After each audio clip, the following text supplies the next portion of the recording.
अशा पद्धतीने आपण खालचं जे खतांचं नियोजन आहे, NPK पण स्लरी मधून दिलं, म्हणजे प्रश्नच राहिला नाही की आता काय सोडत. NPK गेलं, त्याच्यातून मायक्रोटन गेलं, आमुष्याला बॅक्टेरिया गेले, राहिला आता फक्त बोरॉन कॅल्शियम.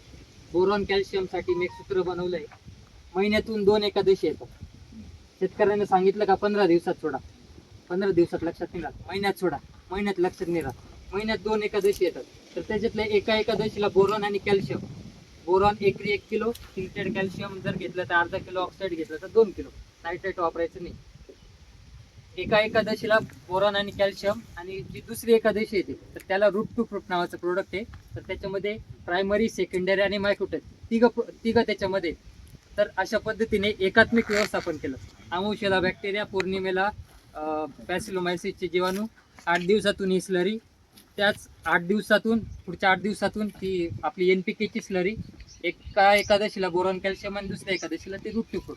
असं सगळं बॅलन्स न्यूट्रिशन प्लॉटला आपण देतोय.